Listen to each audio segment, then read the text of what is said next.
마태복음 6장 1절에서 6절까지의 말씀입니다.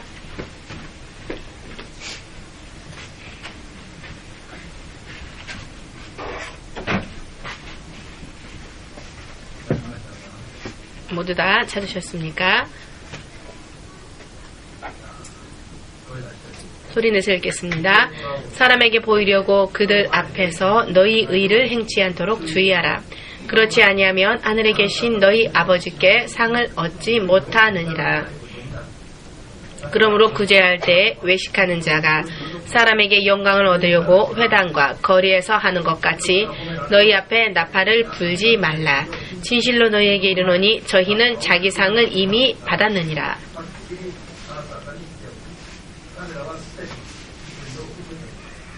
너는 구제할 때 오른손에 하는 것을 왼손이 모르게 하여 내 구제함이 은밀하게 하라. 은밀한 중에 보시는 너희 아버지가 갚으시리라. 또 너희가 기도할 때 외식하는 자와 같이 되지 말라. 저희는 사람에게 보이려고 회당과 큰 거리 여기에 서서 기도하기를 좋아하느니라. 내가 진실로 너희에게 이르노니 저희는 자기 상을 이미 받았느니라. 너는 기도할 때 내 골방에 들어가 문을 닫고 은밀한 중에 계신 내 아버지께 기도하라. 은밀한 중에 보시는 내 아버지께서 갚으시리라.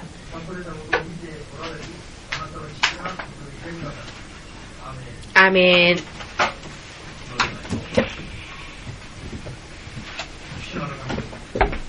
주 되신 하나님, 오늘 이 시간도 주님께서 허락하신 예수님의 이름을 믿는 한 사람 한 사람이 주님의 자녀로서 더욱 주님 앞에 인정받고 주께서 준비하시는 축복을 얻고 그리고 주님의 뜻에 합당하게 살아가기 위하여서 또한 구원받은 감사와 기쁨 가운데에서 주님을 예배하고 주의 음성을 듣고 또 따르기 위하여서 이 자리에 모여왔습니다. 모든 주의 자녀들에게 주께서 흘리신 보혈의 능력을 부어주시옵고 죄가 온전히 깨끗함을 받고 정결함을 받고 그 대신 주의 성령의 능력에 충만함을 받는 그와 같은 믿음을 만들 수 있도록 이 시간 도와주시옵소서. 주의 말씀을 들을 때에는 주의 성령의 역사하심 가운데에서 주의 뜻대로 깨달을 수 있도록 하여 주시옵고 깨달은 대로 또한 실행할 수 있도록 믿음의 능력도 함께 허락하여 주시옵소서. 모든 것을 주의 손에 맡기오며 예수 그리스도 이름으로 기도하옵나이다. 아멘.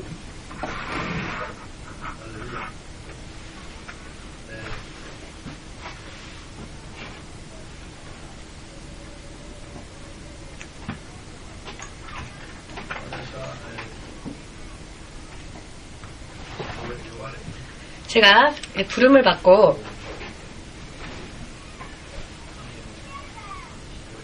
하나님의 종으로서의 길을 걷고자 결심을 하고요. 금세 여기 이 근처에 아자브에 교회가 하나 있었는데요. 그 교회를 다니기 시작했습니다. 그 교회는 미국에서 목회를 하셨던 목사님이 일본에 오셔서 또 목회를 하신 그런 교회였습니다. 그 교회에는 30명 정도의 성도들이 출석하고 있었는데요. 그 중에 어떤 성도가 한 달에 약 200~300만행에서 300만행에 가까운 11조를 드리는 그런 성도가 있었습니다. 한 달에 200~300만행의 돈을 11조로 드릴 수 있었던 사람이었기 때문에 그 한 사람의 11조만으로도 교회의 재정이 충당되어지고 운영되어지고 예를 들어 다른 성도들이 헌금을 하지 않아도 교회 재정이 넉넉할 정도로 교회 예배당은 우리 교회의 3분의 1 정도밖에 되지 않는 크기였습니다.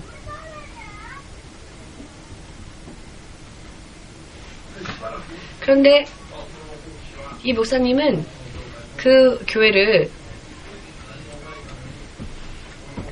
이 목사님께서 굉장히 저를 제자로 여겨주시고 일본 선교를 정말로 하고자 원하여서 저와 사모님에 대한 부분도 마치 당신의 자녀처럼 그렇게 귀여워해주고 예뻐해 주었습니다.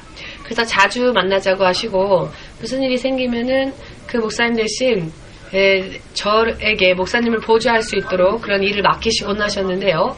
어느 날 돌연히 200~300만 행이나 11조를 드릴 수 있었던 이 성도가 시험에 들어서는 이 교회를 떠나고 말았습니다. 이 교회에서 헌금을 드릴 수 있는 사람이 떠나고 마니 이 목사님이 고민하기 시작하는 모습이 보이기 시작했습니다. 그리고 어느 날 주일날 아침에 다른 사람보다 먼저 저는 교회에 가서 주보를 만들고 했기 때문에 아침에 일찍 주일날 예배당에 갔더니 이 목사님이 저희 부부를 부르는 겁니다. 그때 저는 집사였는데요. 심집사 이렇게 불려지던 시절이었는데, 심집사, 내가 많이 기도하고 고민한 결과 결론을 내었는데 오늘로 이 교회는 문을 닫기로 하였다라는 말을 하시는 겁니다. 저는 너무 깜짝 놀랐습니다. 정말 깜짝 놀라 뒤집어질 정도로 오늘로써 이 교회는 문 닫을 것이다. 그것도 주일날 아침 만나자마자 그런 말씀을 이 목사님이 하시는 겁니다. 사모님과 저는 너무 아연하여서 아연질색해버리고 정말 꿈에서조차 생각하지 못했던 이야기를 들었기 때문에 오늘로 교회를 문을 닫는다고 하신 이 목사님 도대체 왜 그러십니까? 라고 하였더니 이것저것 생각을 해보고 고민도 했지만 더 이상 교회를 운영할 수가 없다. 그래서 다 문을 닫고 정리하고 한국으로 돌아가겠다. 고국으로 돌아가겠다라는 이야기를 하셨습니다. 이것은 본인이 내린 결론이니까 다만 들을 수밖에 없었지 저희들은 그 부분에 대해서 어떠한 의견도 낼 수가 없었고요. 설교가 끝나고 예배가 끝났을 때 설교가 끝나면 당연히 하나님에 대한 예물을 드리는 시간을 가지지 않습니까? 주보에도 그 순서가 나와 있고요. 주님 앞에 예물을 드리는 것은 믿음의 행위이니까요. 그런데 그날은 목사님이 설교가 끝나자마자 특별 광고를 하겠습니다 라고 하시더니 오늘은 헌금 주머니를 돌리지 않을 겁니다 라고 말씀을 하시는 겁니다. 오늘 주일날 예배를 지금 드리고 있는데 헌금은 오늘 드리지 않겠다라고 하는 겁니다. 신자들에게 헌금할 시간을 주지 않겠다, 갖지 않겠다라는 것입니다. 그래서 헌금 주머니를 돌리지 않을 테니까 만일 개인적으로 헌금하고 싶은 사람이 있으면 저한테 이 예배 후에 개인적으로 가져오십시오. 그리고 오늘은 헌금하지 않아도 좋습니다 라는 특별 광고를 하시는 겁니다. 여러분들은 이것에 대해서 어떻게 생각하십니까? 주일 예배는 설교, 말씀이 끝나고 난 후에 목사님이 헌금 주머니를 돌리지 않겠다. 그래도 헌금하고 싶은 사람은 개인적으로 나한테 해라. 여러분은 주일 예배 때 예물을 드리는 것이 옳은 일이라고 생각하십니까? 혹은 드리지 않아도 된다고 생각하십니까? 드리지 않아도 된다고 생각하시면 손을 들어 보십시오. 만일 주일 예물을 드리는 것이 옳은 일이라면 손을 들어 보시길 바랍니다. 아멘 하지 않고 입을 꼭 다물고 계시는 분들은 잘 모르겠어서 그러시는 건지요. 네, 이 목사님의 사고 방식은 어떤 생각이었냐면은 마지막 날이니까 헌금할 필요 없다라고 하는 거였는데 그러면 그것은 결국 헌금이라고 하는 것은 신자들이 믿음의 행위 중에 하나로서 하나님께 감사를 드리고 또 하나님을 믿기 때문에 또 예물을 드림으로 영광 돌린다는 것을 생각하지 않고 마치 예물이 목사들의 용돈이나 혹은 목사들의 생활을 도와주는 거라고 생각하니까 예배가 끝난 후에 어차피 모국으로 돌아갈 것이니까 오늘은 예물을 드리지 않아도 된다고 하는 겁니다. 개인적으로 그래도 헌금하고 싶은 사람은 나에게 갖고 와라 이렇게 된 것이죠. 그리고 한국으로 돌아가셨습니다. 귀국을 하셨는데요. 한국에 돌아가셔서도 목회를 제대로 할 수가 없으셨죠. 왜냐하면 예배 그 자체가 여러분들이 목사님의 얼굴을 보기 위해서 예배당에 오는 것이 아닙니다. 혹은 목사님에게 용돈 주기 위해서 오는 것도 아니고 예배 그 자체는 하나님 앞에 구원받은 하나님의 자녀들이 하나님 앞에 믿음의 행위를 보이고 또 하나님의 음성을 듣고 깨닫길 원하여 그래야 하나님의 자녀로서 이 세상을 사는 동안에도 살기 위하여서 믿음의 여러 많은 행위 중에 하나가 의식 중에 하나가 예배입니다. 그런데 마치 목사와의 개인적인 관계를 위하여서 마치 예배를 드리는 것과 같은 그런 생각으로 그런 사고방식을 가지고 있으니까 오늘은 어차피 이 교회가 마지막이니까 예물 드릴 것 없다. 하나님께 예물을 드리는 것이지 사람에게 예물을 드리는 게 아닌데 그런 말씀을 하신 겁니다. 그때 사모님과 저는 예배 끝나고 식사가 끝났을 때 식사가 끝나고 잠깐 시간이 지나니까 한 번도 본 적이 없는 사람들이 작업복을 입고 교회에 들어오는 겁니다. 아니 이 사람들 왜 교회에 갑자기 들어오죠? 라고 커튼, 교회 커튼 이런 등등 짐을 다 치우기 시작해서 예배가 끝난 지 2시간도 지나지 않았는데 건물을 철거하는 겁니다. 그 예배당 안에 있는 부분을. 주일이었는데요. 정말 머리가 이상해질 정도였고 저희는요. 그래서 둘이 아무런 말하지 않고 그냥 목사님 앞에 인사하고는 둘이 손을 꼭 붙잡고는 너무 속상해서 아자부 거리를 그 오스트랄리아 대사관이 있는 길이 있는데요. 그 길에 언덕을 올라가서 미타선 그 전철을 타기 위해서 30분 동안 걷는데 걸으면서 울었습니다. 그리고 전철 안에서 사모님과 목사님이 두 분 다 아무런 말하지 않고 전철 안에서도 울었습니다. 이렇게 슬픈 일은 없어서 그 당시 우리의 믿음은 그렇게 깊은 믿음이 아니었지만 깊은 믿음이 아니었음에도 불구하고 너무나 슬펐습니다. 예배는 하나님과 사람의 관계인데 왜 목사와 사람과의 관계로서 그렇게 모든 것을 정리해버리는지 이런 부분들을 생각할 때 하나님 없는 교회, 하나님이 계시지 않는 예배, 하나님이 받지 않으시는 기도, 하나님이 듣지 않는 예물 혹은 봉사 혹은 사람 관계에서만 끝나버리고 마는 그와 같은 예배고 그와 같은 의식이고 그와 같은 모임이라면 왜 예수님을 믿습니까? 저는 그때 많이 울었습니다. 전철 안에서 부끄러운 줄도 모르고 울었습니다.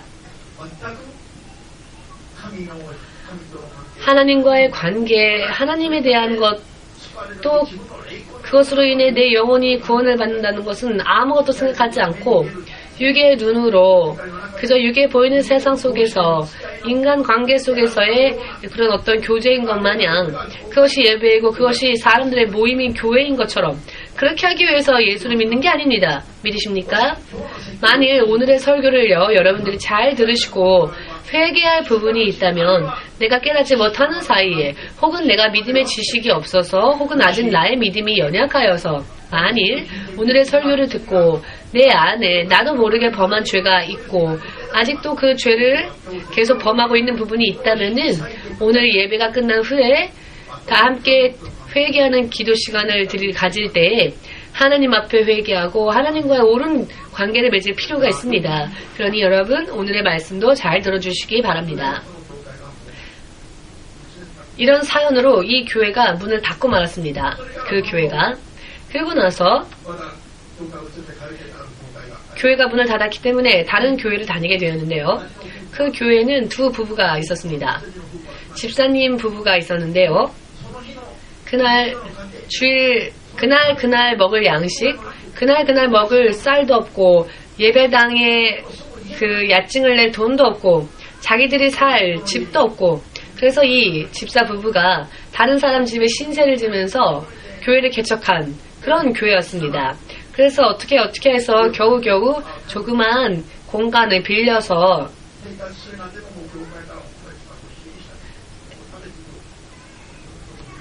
그래서 생활을 하는 집사 부부가 있었는데요. 너무 힘들어하는 집사라서 교회 다른 사람들이 쌀이나 그 다른 필요한 것들을 이 부부를 도와주기 시작했습니다. 그런데 이 부부가요. 주택의 리폼을 하는 그런 회사에 취직을 하게 되었는데요. 이 일이 잘 되어서 그 회사의 사장까지 되었습니다. 나중에. 그리고 무슨 일을 해도 이 사업이 다 번성하는 겁니다. 그래서 갑자기 부자가 되었습니다. 그러했더니 교회에 많은 금액을 헌금할 수 있게끔 되었고 목사님의 용돈까지 책임을 지고 펑펑 예물을 드리니까 헌금을 드리니까 여기까지는 좋았는데요. 예물을 드리기 시작하고 난 다음부터는 그 교회의 방향을 자신들이 정하려고 하는 겁니다. 사사건건 교회를 간섭하고 자기 뜻대로 자기가 원하는 대로 교회를 만들고자 힘을 발휘하기 시작하였고 교회 행정까지도 간섭을 하기 시작했습니다. 그래서 어느덧 목사님이 목회하는 것이 아니라 이 집사 부부가 그 교회를 운영하는 것처럼 되어버렸습니다. 그래서 이렇게 교회가 휘둘리기 시작했습니다. 이런 시간이 한 달, 두 달, 1년, 2년이 아니라 계속 몇 년을 계속 이렇게 시간이 흘렀는데요. 저희는 그 교회에서 다시 하나님의 인도하심으로 나왔습니다만은 그 후에 약 10년 정도 지났을 때, 확실히 몇 년이 지났는지는 기억이 안 나지만 10년 정도 지났을 때 여러 많은 의미에서 이 집사 부부에게 하나님은 경고하셨을 겁니다. 회개하도록. 마치 교회가 하나님의 것이 아니라 내가 내 돈을 투자했으니까 이것을 내가 내 마음대로 쥐고 흔들겠다. 거의 이런 모습으로 교회를 다니고 있었기 때문에 10년 정도 지났을 때 하나님께서는 이 집사 부부의 전 재산을 몰수하셨습니다. 그래서 갑자기 10년 전에 가난했던 삶으로 이 부부가 다시 돌아가 버렸고요. 그리고 이것과 동시에 부인은 아직 젊음에도 불구하고 죽을 병에 걸려서 결국은 이 부인이 죽었는데요. 죽고 난 다음에는 죽기 전에는 혓바닥이 20cm 이상 바깥으로 빠져나온 상태에서 세상을 떠나고 말았습니다. 이런 비참한 누구도 보고 싶지 않은 모습으로 죽었고 남편 혼자 남았는데요. 부인을 장례 지낼 몇만행의 돈도 없어서 완전히 다시 예전에 그 가난한 삶으로 돌아가고만 이런 결과를 낳고 말았습니다.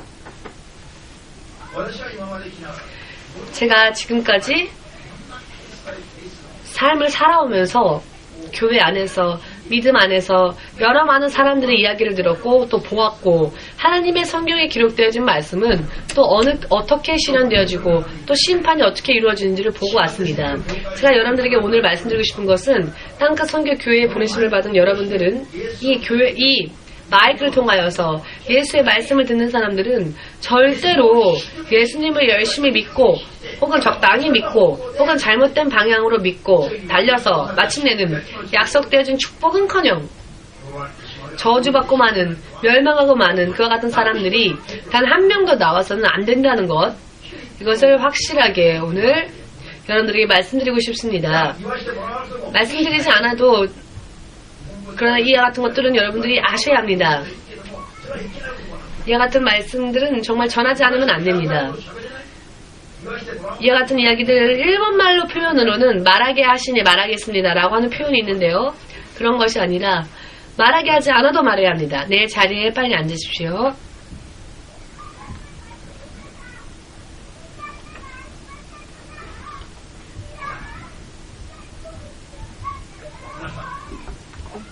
여러분,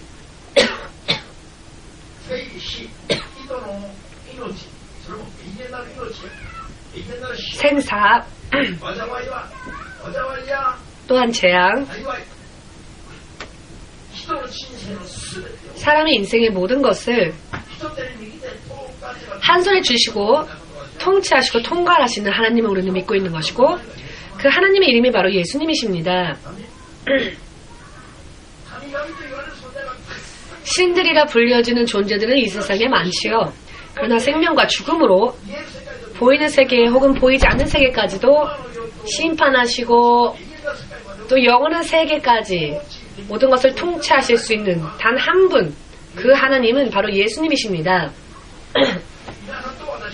여러분과 제가 예수님을 믿는다고 하는 것은 사람과의 관계를 맺기 위해서가 아니라, 인간관계를 도모하기 위해서가 아니라, 그 예수님과 우리와의 관계가 마치 어버이와 자녀의 관계처럼 아무리 마귀가 방해하고 역사하여도 그것을 지지 않고 하나님과 마치 부모와 자녀처럼 그와 같은 관계를 가지고 두 번 다시 이 관계에서 벗어나는 일이 없도록 믿음을 끝까지 지켜서 마침내 그 하나님의 나라를 상속받는, 이것이 바로 우리가 예수님을 믿는 가장 큰 목적입니다.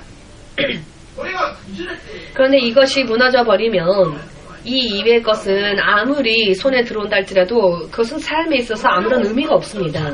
이 세상 모든 만물을 다 손에 넣었다 할지라도, 이 세상의 왕의 자리를 내가 거머쥐었다 할지라도, 또 모든 사람들에게 존경받는 훌륭한 인물이 되었다 할지라도 그것은 사실 우리의 삶에 있어서 무의미한 것들입니다. 그와 같은 것들이 전부 내게 없다 할지라도, 아니 무일푼이라 할지라도, 아니 노숙하는 그런 힘든 상황 속에 처해 있다 할지라도 예수님과의 관계, 하나님과의 관계를 바르게 굳건하게 맺어 나가는 것이야말로 가장 큰 기쁨이고 축복이며 성공이라는 것을 여러분들은 확실하게 마음에 새겨두시기를 예수님의 이름으로 축복합니다. 아멘.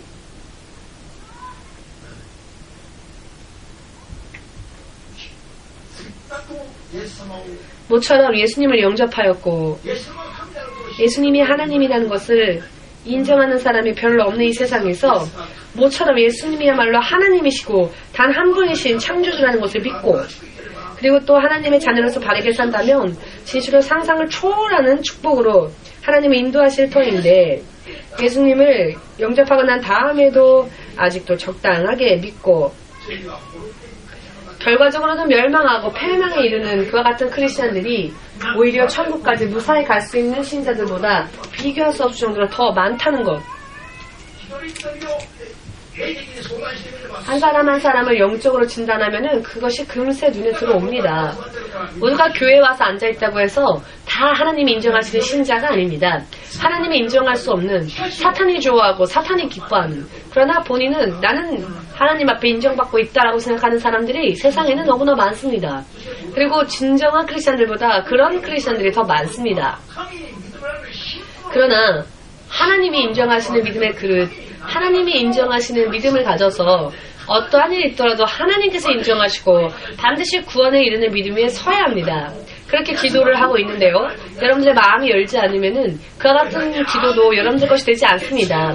마음을 열어 아멘으로 그것을 받아들일 때 여러분들을 위한 중보 기도도 이루어진다는 것을 믿으시기를 예수님의 이름으로 축복합니다. 아무리 10년, 20년 경고의 말씀을 하여도 그 말씀을 자신의 것으로 소화하기 위해서 마음을 열고 하나님 앞에 겸손히 무릎 꿇고 하나님을 우선으로 하는 이와 같은 믿음을 가지려 하지 않으면 예수님이신 하나님께서 친히 말씀하셔도 생명의 말씀을 전하였을 때 모두가 그 예수의 말씀을 듣기 어렵다 하여 도망갔지요. 오병이어 기적을 보일 때에는 빵을 나눠줄 때는 사람들이 3,000명이고 5,000명이고 몰려왔습니다.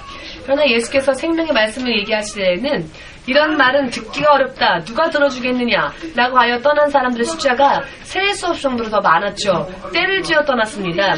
예수님은 어떤 때에는 예수님이 12제자밖에는 남아있지 않는 적도 있어서 왜? 영의 말씀을 전했더니 모두가 다 도망가고 만 것입니다. 여러분, 그렇기 때문에 세상에 있는 사람들이 하나님에 대한, 하나님의 말씀에 대한 태도가 얼마나 하나님 앞에 엉망진창으로 하나님 앞에 서는지를 우리는 이와 같은 말씀 구절을 읽는 것만으로도 알 수 있을 것입니다. 저는 여러분들에게 강하게 권합니다.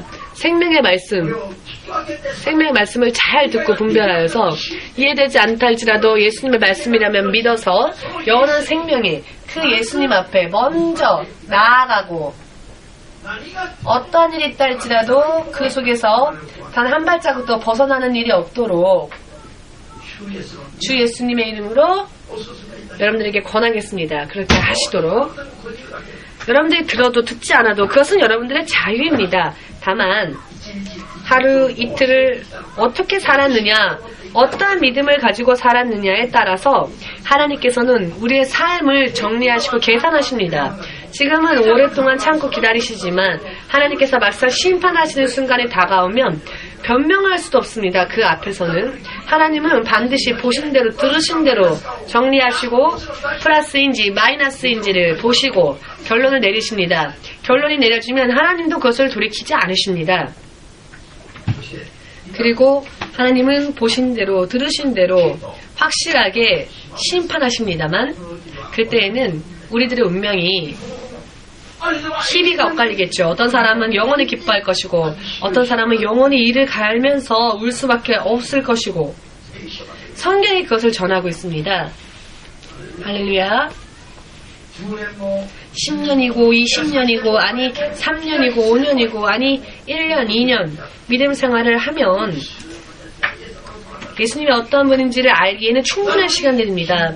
그럼에도 불구하고 우리의 믿음이 온전해지지 못하고 혹은 성장하지 못하고 할 수만 있거든 예수님과는 거리를 두고 간격을 두고 살고 싶고 예수님과의 관계보다는 세상 사람과의 관계를 더 만들어 나가기를 원하는 그와 같은 일들은 왜 그러느냐?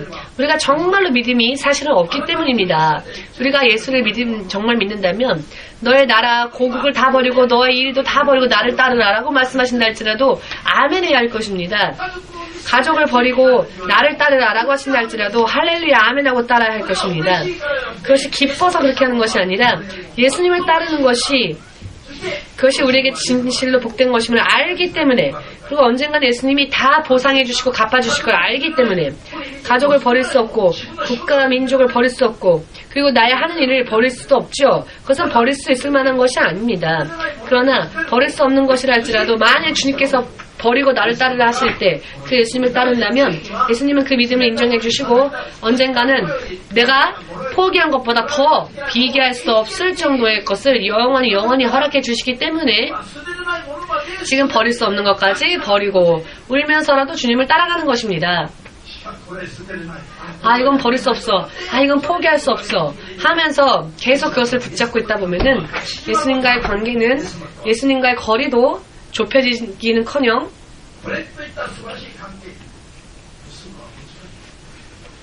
예수님과의 어떠한 관계도 맺을 수가 없을 것입니다. 믿으십니까? 진실로 시간이 예수님을 열심히 믿지 않고 그냥 모양만 껍데기뿐인 그런 믿음 생활을 계속한다면 정말 시간이 너무 아깝죠. 나는 그래도 괜찮아 라고 생각할지 모르지만 그러나 나중에는 마침내는 구원의 길이 닫혀버릴 구원의 문이 닫혀버리는 일이 있을 수 있습니다. 그런 사람들의 뒷모습을 보면서 또 그런 교회의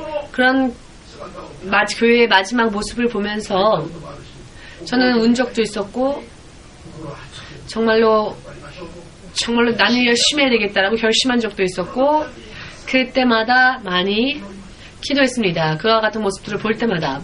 왜냐하면 이것은 장난도 농담도 아니니까요. 예수를 믿는 또 예수에 대한 믿음 생활은 장난도 아닌데 사람들은 마치 장난처럼 그렇게 예수를 믿고 있습니다. 자신의 영원한 운명이 걸려있는데 왜 예수님을 믿는 사람들이 이렇게 망해가는 사람들이 나옵니까? 왜 예수님에 대해서 마음이 뜨거워지지 않을까요? 정말로 한심합니다. 여러분, 예수께서 무언가 우리에게 말씀을 하신다면은 그 말씀이 큰 말씀이건 작은 말씀이건 듣기 어려운 말씀이건 듣기 쉬운 말씀이건 그 모든 것들은 우리에게 있어서 모든 것이 다 유익한 것이며 그 말씀 속에는 생명이 역사합니다. 믿으시기를 예수님의 이름으로 축복합니다. 아멘. 여러분들이 이 통로를 걷다가 쓰레기를 줍는 것도 이곳이 교회이니까 하나님의 교회이니까 라는 마음으로 쓰레기 하나를 줍어도 줍는다면 일확천금을 하나님 앞에 드린 것보다 하나님은 큰 보상으로 하나님의 나라의 상급으로 쌓아주신다는 것을 믿으시기를 예수님의 이름으로 축복합니다. 세계의 금은 보화 보석을 전부 다 모아서 그것을 전부 예수님에게 드린다 할지라도 내가 했어 라고 생각한다면 예수님은 그런 관계를 인정하지 않으십니다. 그와 같은 예물은 아무리 드렸어도 하늘에 쌓여지지 않습니다. 자기의 영광을 드러내기 위한 자기를 자랑하고 칭찬받는 순간 전부 깨끗하게 제가 되어서 아무런 상급도 없고 상급이 제로가 됩니다.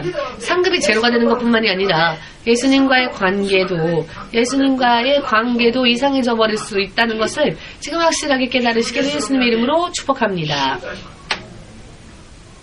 아멘.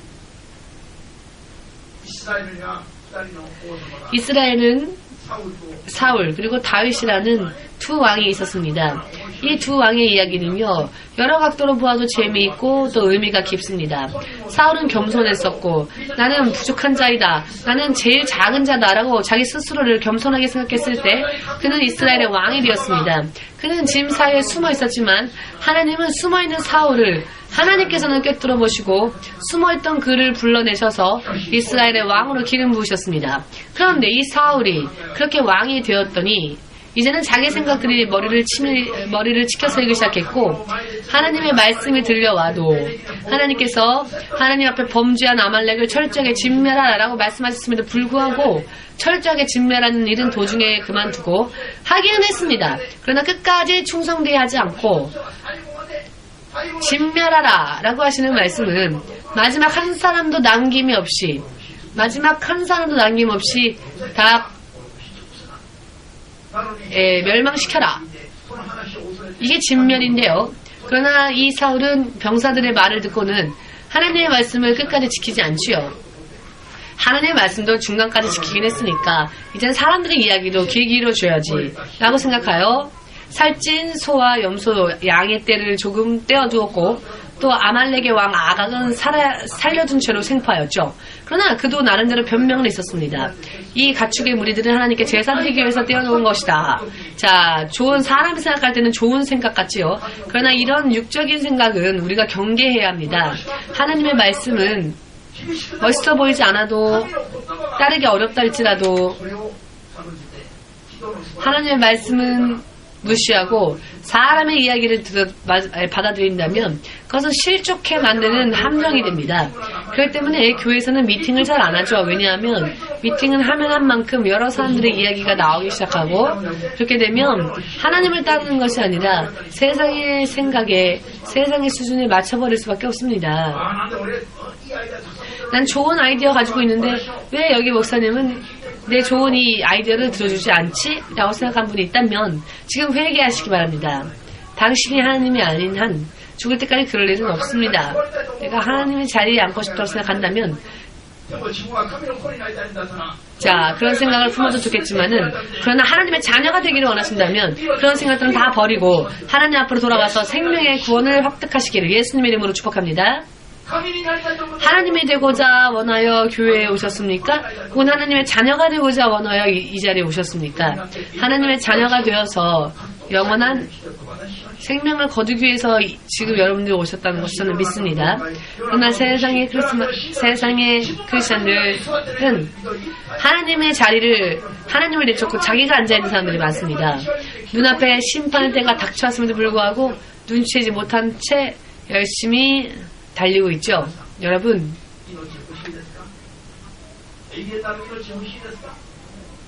영원한 생명 원하십니까? 그렇다면 하나님을 따르는 하나님의 자녀가 됩시다. 아멘. 하나님께서도 말씀하지 않으신 말씀을 내 마음대로 전하는 그런 사람 되지 마시고 하나님보다 더 위대한 자가 되지 마시고 하나님의 자녀가 됩시다. 아이가 부모를 가르칠 수 있습니까? 없지요.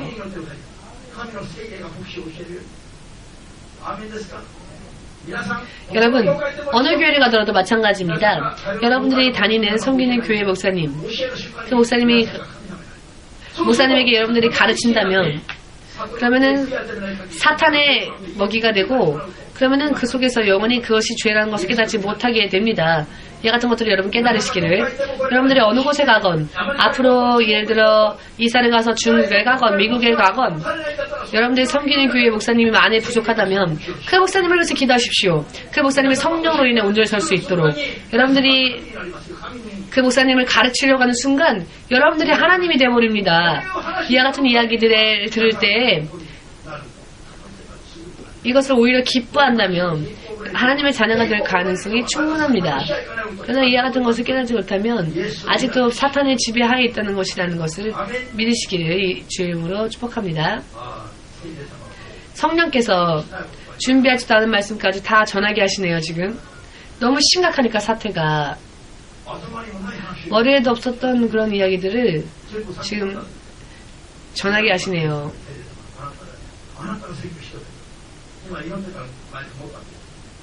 하나님, 당신께서 말씀해 주십시오. 기도하고 그리고 이 마이크를 잡았습니다. 성령께서 인도해 주신다는 것을 믿으시면 아멘으로 박수를 주님께 부르시기 바랍니다. 사울 왕은 사무엘을 통하여서 하나님이 경고하셨지만은 예언자 사무엘이 사울 왕 앞에 나가서 너 당신은 어찌하여 나는 부족한 자입니다 라고 스스로 겸손하게 행하였을 때 하나님의 겸손한 당신을 뽑아서 이스라엘 초대 왕이 되게 하셨는데 그런 당신이 왜 이제 와서 하나님의 말씀을 의지하지 않고 다른 사람들의 이야기를 의뢰하고 그래서 믿음이 바뀌었습니까? 라고. 당신이 하나님의 말씀을 버렸기 때문에 하나님 당신을 버려서 당신이 앉아있는 이스라엘의 왕자에서부터 당신을 뺄 것이다. 이런 이야기들을 눈앞에 들었음에도 불구하고 사울은 마음을 찢지 않았죠. 회개하려 하지 않았습니다. 죄의 심각성을 몰랐습니다. 그러면 어떻게 해야 할까? 이스라엘의 종을 앞에서 혹은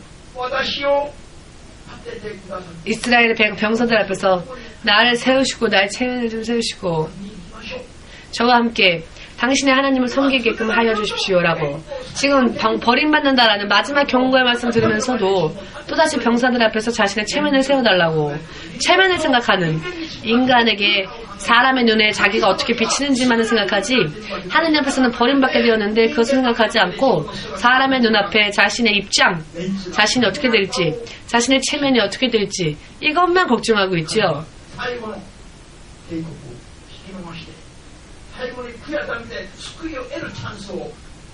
그는 마지막 회개할 수 있는 그때를 놓친 채 결국 그는 그것이 마지막이 되었습니다.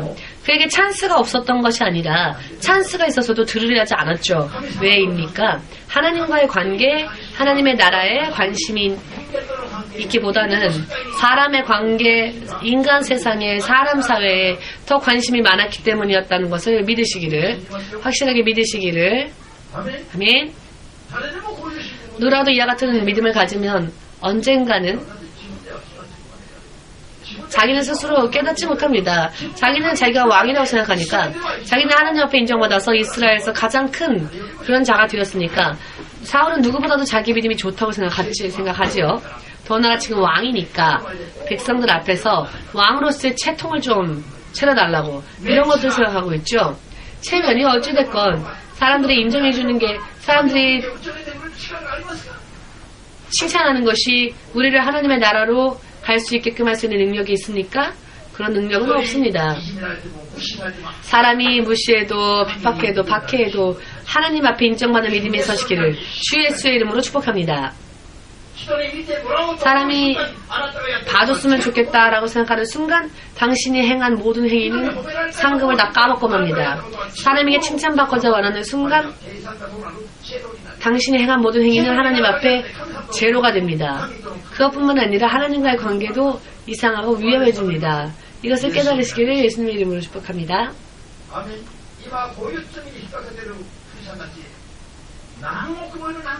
지금 이런 사람들이 몇 억이나 있죠. 이 땅에 너무나 많습니다. 이런 사람들이. 다윗왕은 아벳 야돔에 있었던 하나님의 말씀이 들어있었던 언약궤가 다윗의 동네로, 다윗의 성으로 운반되어진다는 이야기를 들었을 때 그는 세바포를 입고는 외출합니다. 그는 춤추면서 외출합니다. 그러나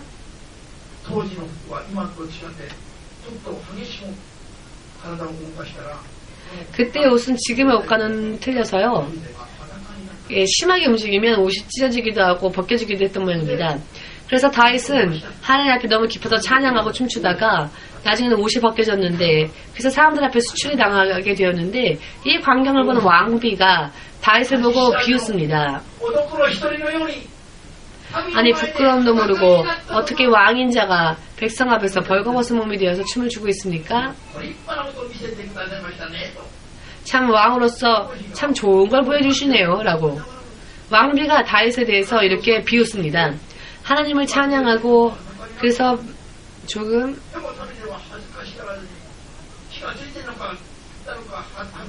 자, 그가 자신의 옷이 벗겨졌는지를 알았는지 몰랐는지는 잘 모르겠지만 찬양하느라고 너무 그는 몰두했습니다. 우리 교회 마치 찬양 전도사 김전도사처럼요. 그 찬양하는 일에 몰두해서 자신의 옷이 벗겨진 것도 몰랐죠. 이 광경을 보고 왕비 미갈이, 아니 어떻게 왕이라는 자가 백성 앞에서 참 좋은 걸 보여준다 라고 비웃고,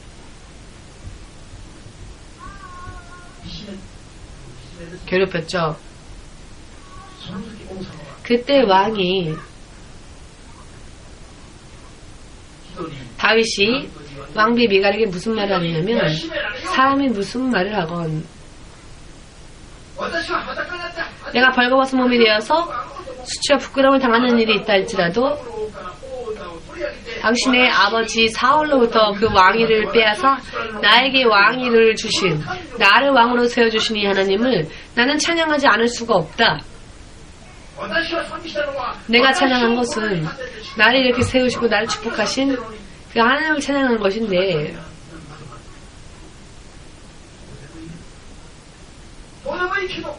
그것으로 인해서 옷이 벗겨진다 할지라도 그는 그것을 상관하지 않는다는 것입니다. 그러나 그런 모습을 보고 인정하지 않아도 좋고 비웃어도 좋지만 다만 내가 춤춘 것은 하나님을 찬양하며 춤춘 것이기 때문에 하나님은 마침내는 당신들에 가여서 조롱받았던 나를 오히려 높이 세워주실 것이다. 아멘.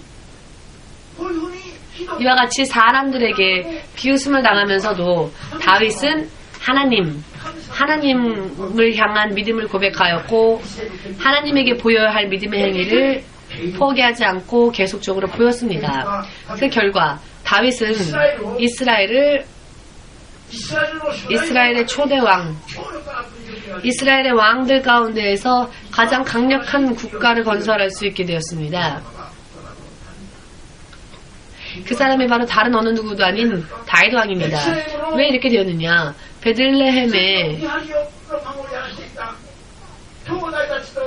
베들레헴이라는 성에서 파수꾼으로 일을 하면서 부모와 형제가 저녁에 밥을 먹어도 파수꾼들은 밤새도록 홀로 들판에 나와서 경계하고 경비를 쓰지요. 자, 다윗도 막내였는데 마치 그런 일들만 가족들이 시켰지만 마침내 그 막내가 하나님이 왕으로 세우셨습니다. 사람에게 미움을 받건 사람들이 소중히 여기지 않건 하나님에 대한 믿음을 먼저 우선적으로 보이는 사람이 있다면 그 사람은 하나님이 그렇게 높이 세워주신다는 겁니다. 언제 어느 곳에서건 하나님은 그 마음을 보신다는 것입니다. 그 결과 다윗이 왕으로서 축복을 받을 수 있었다는 것을 믿으셔서 지금 우리가 행하는 모든 믿음의 행위가 전부 우리들의 미래를 결정하는 일이 됩니다. 사람의 소문은 3일 지나면 끝이다라는 그런 속담이 있는데요. 사람이 칭찬을 해도 사람이 혹은 욕을 해도 3일 지나면 소문은 다 사라지고요. 사람한테 미움을 받아도 3일 지나면 다 잊어버리고요. 계속적으로 미워하고 계속적으로 기뻐하고 하는 능력이 사람에게는 없습니다. 사람에게는 망각의 기능이 있으니까요. 잊어버리는 기능이 있습니다. 그러나 우리들의 하나님은 좋은 일도 나쁜 일도 어떤 행위건 우리가 행한 모든 행위를 영원히 잊어버리지 아니하시고 기억하시며 보신 대로 들으신 대로를 응답하실 수 있는 권위와 능력을 가진 분이십니다. 그 하나님 앞에서 우리가 어떻게 살 것인가 이것을 확실하게 결정하는 것이야말로 우리들의 인생을 승리로 인도할 수 있는 비결이라는 것을 믿으시기를. 아멘. 내 마음대로 살아도 좋습니다. 내 마음대로 살아도 좋지만 모든 결과는 하나님이 내십니다. 사람의 눈을 의식하고 사람 앞에서의 자신의 입장을 의식하고 사람들이 칭찬해 주기를 원하고 사람들에게 존경받기를 원했던 사울 왕은 하나님 앞에 결국은 버림받았습니다. 그가 후에 하나님을 구하여도 그에게 응답해 준 것은 하나님이 아니라 귀신들이 그에게 이야기해 주었죠. 결국 귀신과 함께 음부로 그는 그의 영혼은 내려갔습니다. 그러나 다윗 왕은 자나 깨나 왕으로서의 일보다 하나님과의 관계를 더 소중히 우선적으로 여기고 하나님 앞에 눈물로써 밤을 새우고 그는 죄도 범했습니다. 그러나 하나님께서 나를 어떻게 보실지 하나님은 어떻게 판단하시는지 하나님은 나에게 무엇을 원하시는지 이것을 항상 우선적으로 구하며 살았고 다윗은 마침내는 점점 거듭나고 점점 하나님 앞에 인정을 받고 다윗의 왕의 자리는 더욱더 견고해지게 되었습니다. 여러분들도 다윗과 같은 믿음에 서시기를 예수님의 이름으로 축복합니다. 아멘. 아멘.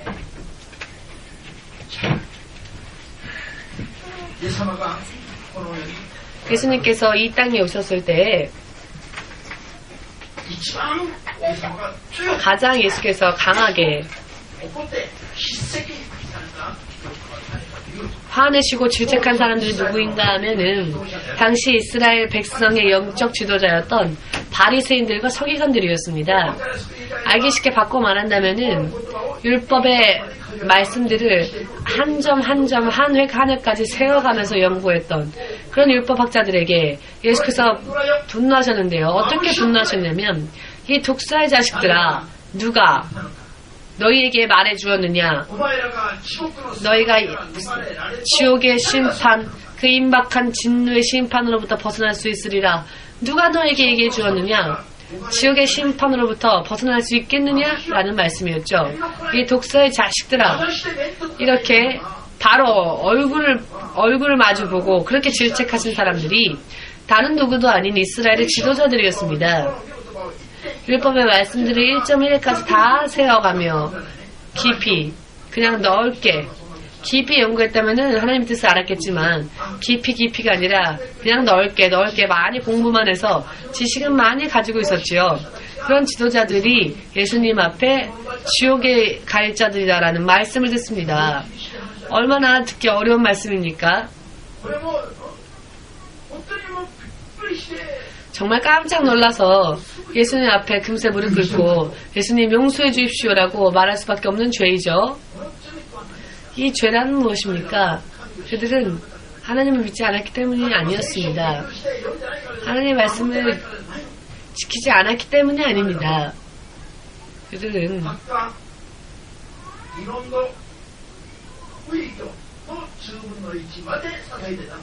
그들은 모든 11조를 다 드렸는데요. 알기 쉽게 말한다면은 학과 인원도 우익교라고 하는 것들은 별로 대단한 것들이 아닙니다. 아주 사사로운 것들입니다. 예를 들어서 과일, 야채 이런 조그만 것까지 수입의 10의 1을 온전히 하나님께 드렸던 자들이라는 것입니다. 즉 율법의 말씀들을 철저하게 지켰다라는 것입니다. 이 부인은 이 율법학자들은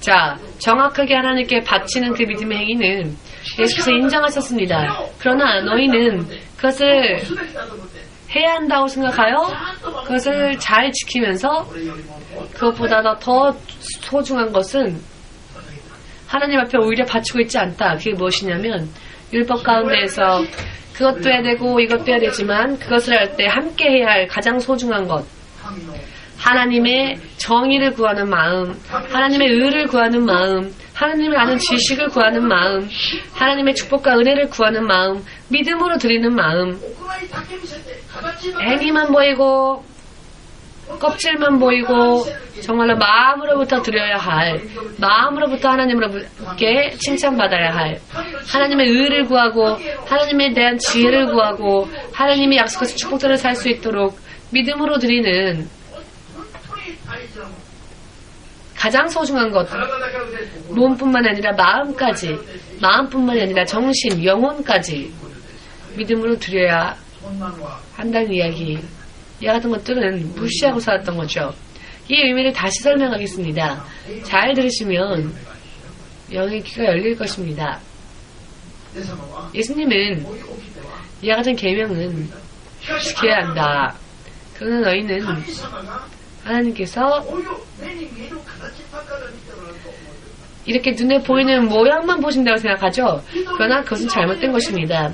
사람의 눈에 보이는 것은 잘하죠. 왜냐면 사람이 보니까 잘해서 자랑하고 칭찬받고 존경받고 싶으니까요. 사람한테 보여줘서. 그러나 그것도 해야 되겠지만은 그와 동시에 하나님 앞에서도 인정받기 위하여서 하나님의 뜻을 구하는 것, 하나님에 대한 믿음, 그것을 가지는 것. 이 같은 것은 빼버리고 말았습니다. 위선자다라는 뜻이죠. 그들을 향하여서 예수님은 재앙이 있으라 라고 하셨습니다. 재앙.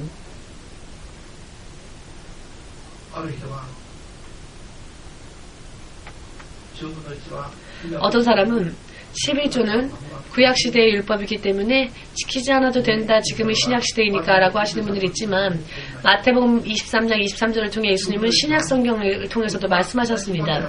11조는 모양으로만 드리는 게 아니라 마음으로 드리고 믿음으로 드려야 한다고. 모양만 드리면 되는 게 아니라 마음까지 믿음까지 넣어서 행위만으로는 안 되고 마음까지 함께 넣어서 주님께 바쳐라라고 말씀하십니다. 율법의 11조보다 신약 성경에서 예수께서 우리에게 알려주신 11조는 더 더하여진 11조입니다. 그냥 11조를 드리기만 하면 되는 것이 아니라 하나님을 향한 믿음, 하나님의 보혈을 믿는 그 믿음까지 함께 더하여서 드리라고 하십니다. 구약 성경의 말씀들이 신약 성경에 와서는 폐지되었다라고 생각하는 분들이 계시죠? 아니요, 그렇지 않습니다. 구약 성경은 믿음만 지켰으면 좋았을지 모르지만 신약 시대에는 하나님께서는 마음까지 보신다 하셨습니다. 마음에 담긴 것을 드리라고 하셨죠. 예수님은 그렇게 가르쳐 주셨습니다. 믿으신다면 예수님께 아멘으로 박수를 돌리시고 예수님 앞에 인정받는 믿음 위에 서시기를 주 예수의 이름으로 축복합니다.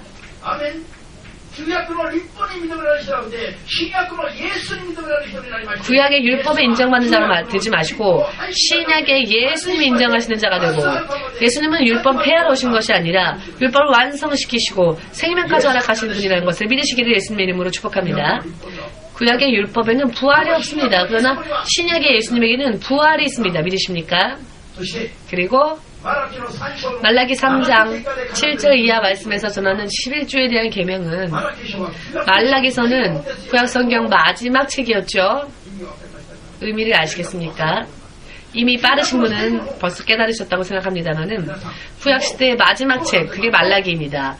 예를 들어서 이것을 지켜야 한다, 이것은 이 나라의 새로운 헌법이다, 이런 법률이 선언되어지고 그러고 나서는 그 다음날 다시 폐지하는 그런 나라가 있을까요? 예수께서 말씀하셨습니다. 제가 기도했을 때 예수께서 이런 설명으로 사람들에게 말하라 하셨습니다. 내일 그만둘 거를 오늘 와자 일부러 하는 사람이 있을까요? 말라기서는 구약성경 마지막입니다. 말라기 후에 기록되어진 것은 신약성경이죠. 내일 그만둘 것을 오늘 하자고 선언하는 사람은 없을 겁니다. 말라기서에서 말하는 11조는요, 구약시대, 오히려 구약시대 사람들을 향해서 말한 것이 아니라 앞으로 이제 신약시대를 맞이하게 될 성도들에게 다시 한번 생각하라고, 하나님께 돌아가고자 원한다면 이렇게 하라, 신약 성도들을 향하여서 미리 말씀하실 말씀이라는 것을 깨달으셔서 하나님의 뜻에 합당한 자 되기를 원하시는 분들만 아멘으로 박수를 예수님에게 돌리시고,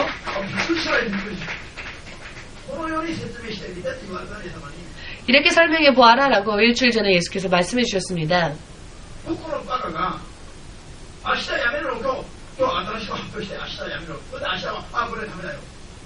어떤 바보가 내일 없앨 것을 오늘 일부러 하는 사람이 있겠느냐 말입니다. 신약 성경 앞으로 듣는, 지나버린 것이 아니라 앞으로 예수님께 돌아갈 사람들에게 경고하시기 위하여서 말라기를 통하여 마지막으로 다시 한번 말씀하신 말씀, 이런 이야기를 들어도 이해되지 않는다면 그저 마음으로 믿으시기를 예수님의 이름으로 축복합니다. 이렇게 전하여도 이해되지 않으신다면 어쩔 수 없죠. 그러나 이해되지 않는다 할지라도 믿음으로 받으신다면 하나님은 인정해 주십니다. 천국은 지혜로 갈 수 있는 곳이 아니라 마음으로 가는 곳입니다. 하나님을 믿는 그 마음으로. 우리 하나님은 기도하면 이런 것들을 가르쳐 주시는데, 여러분들도 하나님과 이와 같은 이런 교제를 나누는 영적인 사람으로 거듭날 수 있으시기를 주 예수님의 이름으로 축복합니다. 여러분, 쉽게는 율법입니까? 혹은 신약시대의 가르침입니까? 율법이죠. 십계명은. 자, 그러면 예수를 믿는 자들은 율법 안 지켜도 됩니까? 십계명 안 지켜도 됩니까? 그래도 구원받습니까? 출애굽기 20장을 보시면 십계명이 무엇인지에 대해서 나와 있습니다. 오늘 저녁에 읽어보십시오. 이것은 율법이니까 안 지켜도 좋다라고 말할 수 있는 것인지, 아니면 당연히 크리스찬들은 지켜야 한다 하는 것을 읽으면 알 수 있을 것입니다. 나 이외에 신은 없다라고 말씀하신 10계명 중에 첫 계명, 이것을 어겨보십시오. 예수님 위에 다른 신들도 한번 인정해 보십시오. WCC처럼. 그러면 그런 사람들이 과연 하나님의 나라에 갈 수 있을까요?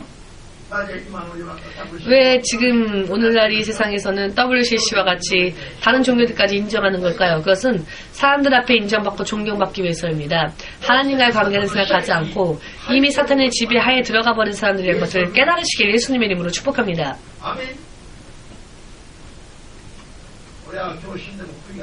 저는 오늘 죽어도 후회가 없습니다. 저는 오늘 전해야 될 말씀을 다 전했으니까요. 저는 오늘 하나님이 부르셔도 후회가 없습니다. WCC는 사탄의 교묘한 괴력이니까요. 이것을 인정하는 움직임은 10계명의 첫 계명을 어기는 것이며 예수님을 떠나는 것이라는 것을 지금 깨달으시기 바랍니다. 왜 그런데 저들은 저런 일을 할 것을 하느냐. 사람에게 보이고 싶고 사람에게 존경받고 싶고 다른 사람들이 저 목사님은 참 마음이 넓어.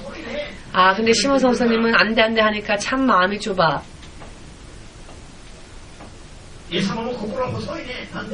예수님도 마음이 속이 좁으시네.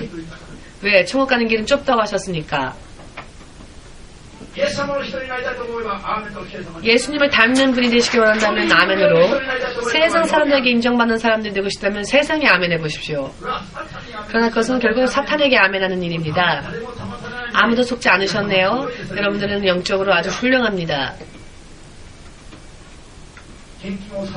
예물을 드리는 순간이 아니라 드리고자 마음먹은 순간부터 예수님은 받으십니다.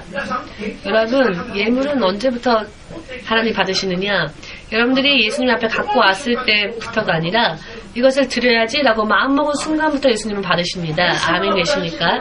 예수님이 우리에게 구하는 것은 행위를 보이기 이전의 마음입니다. 행위를 보이기 이전에 마음을 보시고 예수님은 판단하십니다. 드려야지 라고 생각한 순간 예수님은 벌써 그걸 받으신다는 것입니다. 행위뿐만 아니라 마음까지 예수님은 원하십니다. 그저 그 행위만이 아니라 마음으로부터 하나님께 드리는 그 마음까지 받으십니다. 이것을 깨닫지 않고 신약시대에 예수님을 믿는다고 하는 것은 무리한 이야기입니다. 모두 함께 예수님은 마음까지 보신다.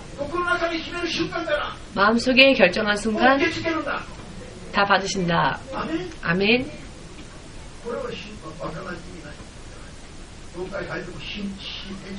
이것을 믿지 않으면 교회를 다닌다 할지라도 성장하기가 어려울 것입니다. 마음의 단계. 마음 없이 드리는 11조가 아니라 신약시대는 마음까지 담아서 드리라고 하셨습니다. 하나님의 계명을 오히려 더 강화시키셨습니다. 왜? 부활이 기다리고 있으니까요. 율법에는 부활이 기다리고 있지 않지만 신약의 예수님의 말씀에는 부활이 영원한 생명이 기다리고 있기 때문에 우리들의 믿음도 온전한 것이 되지 않으면 안 됩니다. 믿으십니까?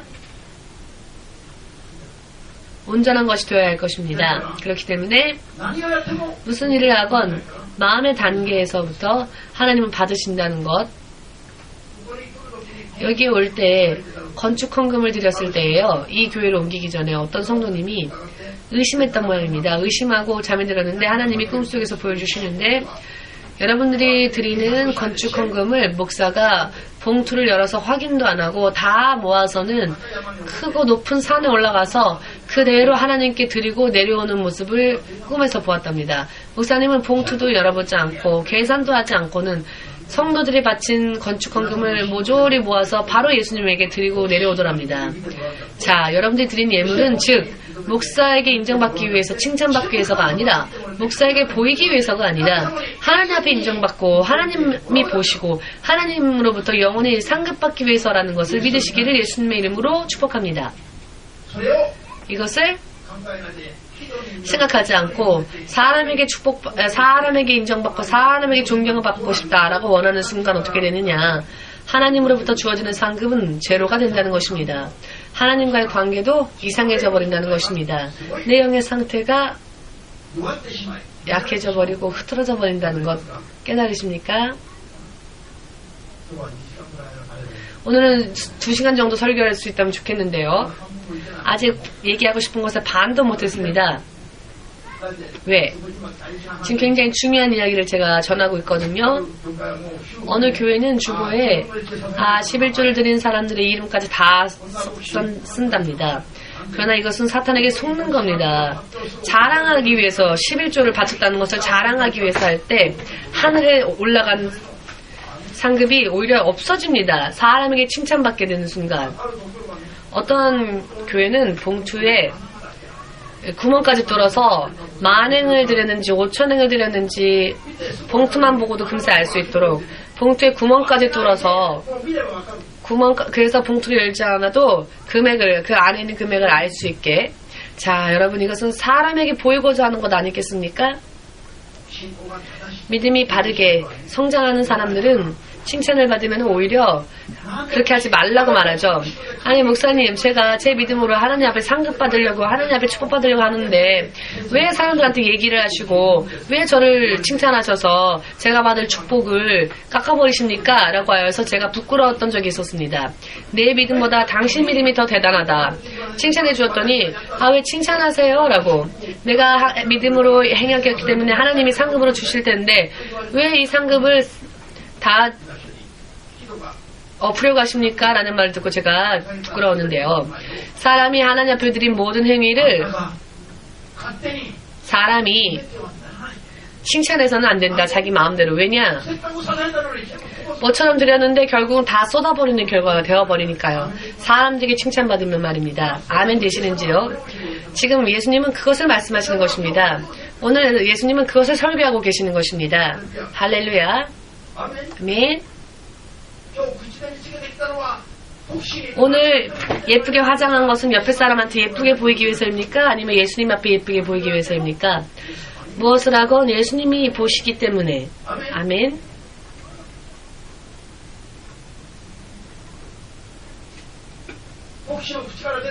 목사의 입에서 나오는 말이 목사의 개인적인 생각 혹은 의견입니까? 혹은 예수님의 말씀을 대신 전하는 것입니까?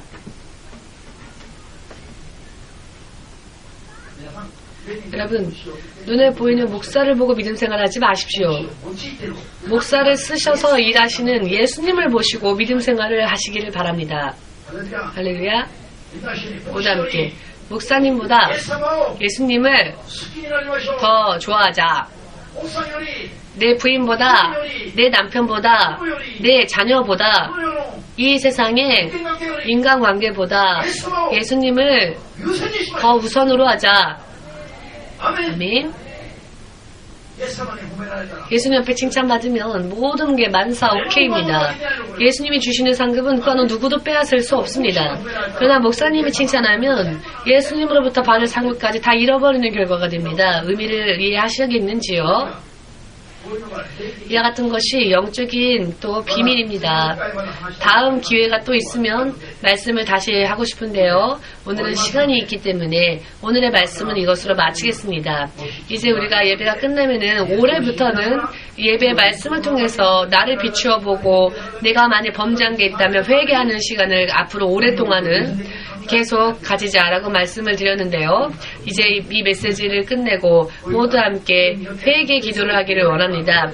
내가 만일 오늘의 말씀으로 나를 비추어 볼 때 내 앞에 내 안에 혹시 범죄한 것이 있다면 이 모든 것들을 다 주님 앞에 없애고 정결함을 받아서 모든 저주의 사슬을 끊어야 합니다. 자, 다 함께 기도하겠습니다.